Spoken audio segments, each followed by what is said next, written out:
দিচ্ছি। এখন এসেছিলাম পেট্রোল পাম্পে আর গিয়েছিলাম দিদির বাড়ি থেকে হয়ে পেট্রোল পাম্পে এসেছি তেল ভরতে। তেল ভরে আমি এখন যাব কোথায়, টাইটেল অ্যান্ড থাম্বনেল দেখে নিশ্চয়ই বুঝেই গেছে যে কোথায় যাচ্ছি। হ্যাঁ চলো, আজকে ভাইদের ফাইনাল ম্যাচ আছে। ভাইদের সকাল থেকে ফুটবলের আর কি চলছে, তো দুপুর 3টে থেকে সেমিফাইনালে উঠে আছে, সেমিফাইনালের পর থেকে ফাইনাল খেলা হবে। আর এখন আমি যাব রথতলার মাঠে। তো চলো গাইজ, রথতলার মাঠে গিয়ে তোমাদের সাথে আবার দেখা হচ্ছে। ওর গলাইটা বড্ড লাগছে, তো চলো বেশি বকবক করবো না, একদম ওখানে গিয়ে দেখা হচ্ছে। যেমন কথা তেমন কাজ, বেরিয়ে পড়লাম খেলার মাঠের উদ্দেশ্যে, তোমাদের সাথে সেই ভিডিওটি শেয়ার করতে চললাম। আর এই যে দেখতে পাচ্ছি এখানে 3 মাথা রাস্তা, এখানে এসে না আমি কনফিউশন হয়ে গেছিলাম যে আমি কোন রাস্তা দিয়ে যাব। কেন কি এই যে রাস্তা দিয়ে আমি ক্রস করছি, সামনেই আমার মাঠ। এই মাঠটা আমরা ছোটোবেলা থেকে শুনে এসেছি বা জেনে এসেছি এটা রথতলার মাঠ। কেন কি এখানে রথযাত্রা উৎসবও হয়, তো আমরা এখানে মাঝে সাঝে আসি। তো যখন এখানে এসে দেখলাম যে ফুটবল খেলা হচ্ছে, তো প্রথমে আমি আমার ভাইদেরকে খুঁজছিলাম, কেন কি আমার ভাইরাও যেহেতু ম্যাচ নিয়েছে। তো যখন এখানে এসে দেখতে পাচ্ছি না আমার ভাইদেরকে, তখন আমরা ওদেরকে কল করলাম। ওরা বলল যে বীরকুল মাঠে আসতে হবে। তো এখানে এসে অদ্ভুত একটা সম্মুখীনে পড়তে হলো আমাদেরকে, যে বীরকুল মাঠটা আবার কোথায়, ঠিকঠাকভাবে যেতে পারবো তো, আদৌ খেলাটা দেখতে পারবো তো, নানান রকমের মাথায় কথাবার্তা চলছে। আর যেহেতু এইটা আমাদের চেনা জানার মধ্যে, তো অসুবিধাটা সেরকম হচ্ছে না, এই কি টাইমের মাধ্যমে পৌঁছাতে পারলেই হলো। কিছু কিছু মানুষকে জিজ্ঞাসা করছি যে কাকা কাকিমা এখানে বীরকুলের মাঠটা কোথায়, তারাও অদ্ভুতভাবে রিয়েকশান দিচ্ছে যে এটা আবার কীরকম। তো সেই ক্যাপচারগুলো নেওয়া হয়নি। তো যেহেতু হাতেই গাড়ি ছিল, কোনো অসুবিধা নেই, আমরা ঠিক টাইম মতোই পৌঁছে যাব আশা করছি। দেখা যাক কতটা কি আমরা ফুটেজ নিতে পারি আমি আমার ক্যামেরার মধ্যে। তো এইভাবে আমরা গাড়ি নিয়ে এগোলাম সামনের দিকে। আর যত সামনের দিকে যাচ্ছি তত মাইকের আওয়াজ কানের সামনে ভেসে আসছে যে খেলার ম্যাচ নিয়ে। তো শিওর হলাম যে না, চলো ঠিক রাস্তাতেই যাওয়া হচ্ছে। আর এই যে রাস্তাটা তোমাদের সাথে শেয়ার করছি, এই গ্রামের মধ্যে যারা যারা আমার ভিডিও দেখছো বা দেখবে, তারা প্লিজ কমেন্ট করো, বেশি বেশি করে শেয়ার করো, কারণ তোমাদের সাপোর্ট আমাদের ভীষণ পরিমাণে জরুরি।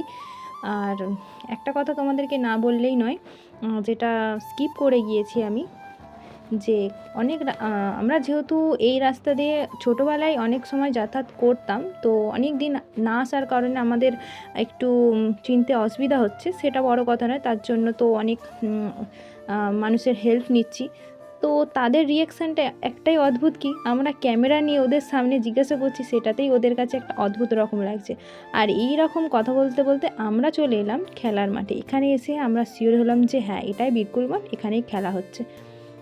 তো চলো, আর এখানে এসেই খেলা দেখে যতটা আনন্দ পেলাম তার থেকেও বেশি মন খারাপ হয়ে গেল। কেন কি এর আগের ম্যাচটা, যেটাতে ভাইরা সেমিফাইনালে উঠেও হেরে গেছে, তো খেলাতে হার জিত থাকে, ওটা নিয়ে মন খারাপ করলে চলে না। আমার ওটা নিয়েও মন খারাপ হচ্ছে না, মন খারাপ একটা নিয়েই হচ্ছে যে ওদের খেলাটা আমি দেখতে পেলাম না। কেন কি সেমিফাইনালে উঠেও যে ওদের মধ্যে যে খেলাটা হচ্ছিল, আমি ওই খেলার ফুটেজটাই নিতে চাইছিলাম। তো যাই হোক, আমি আমার ভাইদের খেলার ফুটেজটা নিতে পারলাম না, তার জন্য আমার মনটা একটু খারাপ হয়ে গিয়েছিল। অনেকই চেষ্টা করেছিলাম যাতে ওদের খেলার ফুটেজটা নিতে পারলাম না শেষ পর্যন্ত। যাই হোক, তো খেলার মধ্যে এটা হার জিত থেকেই থাকে। আর এটা অন্য টিমের খেলা হচ্ছে, এটাই শেষ খেলা, যেটার ফার্স্ট অ্যান্ড সেকেন্ড হবে। তো যেই জিতুক না কেন, বিজয়ী দল তো থাকছেই এখানে। তো শেষ পর্যন্ত আর অপেক্ষা করব না, কেন কি আমি অনেকক্ষণই বেরিয়েছি বাড়ি থেকে, আমারও খুব টায়ার্ড লাগছে। আর কি বলবো, আর এখানে দর্শকরা ভীষণ পরিমাণে এসেছে।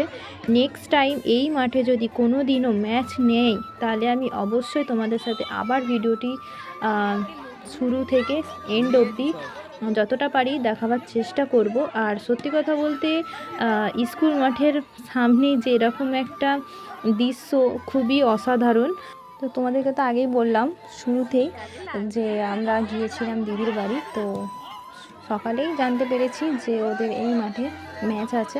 সকালে গিয়েছিলাম দিদির বাড়ি থেকে ব্যাকে আসার পথে বাড়িতে আর সোজা না এসে সোজা এসেছিলাম এখানে এই মাঠে। তো অনেকক্ষণই হয়ে গেছে প্রায়।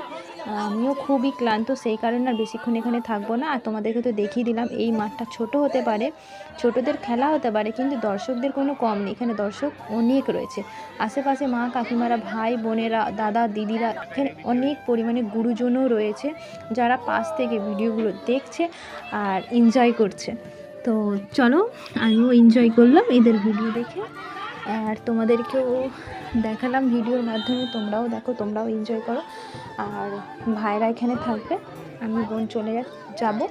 তো যেতে যেতে আমি এই মাঠ থেকে শুরু করে আমার গ্রামের রাস্তা অবধি তোমাদের সাথে শেয়ার করব, এন্ড অবধি দেখবে আর এনজয় করবে। আর চলো, আমি তো বেরিয়ে পড়লাম। আর একবার কথাটা বলে দিই, তোমরা এই ভিডিওটি যারা যারা দেখছো এই গ্রামের মধ্যে দিয়ে, প্লিজ তারা কমেন্ট করো, শেয়ার করো অ্যান্ড সাবস্ক্রাইব করো। তোমরা আমাদের পাশে না থাকলে আমাদের কোনো মতেই সম্ভব হবে না সামনের দিকে এগাবার জন্য। তো তোমাদের সাপোর্টটা আমাদের ভীষণ ভীষণ পরিমাণের জরুরি। তো চলো, এখান থেকে শুরু করে আমি আমার গ্রামের রাস্তা অবধি ভিডিওটি করছি, কিভাবে এসছি পুরো রাস্তাটাই তোমাদের সাথে শেয়ার করব। তোমরা দেখো, এন্ড অবধি ভালো লাগলে like comment share and subscribe করে নিও। তো চলো, দেখতে থাকো।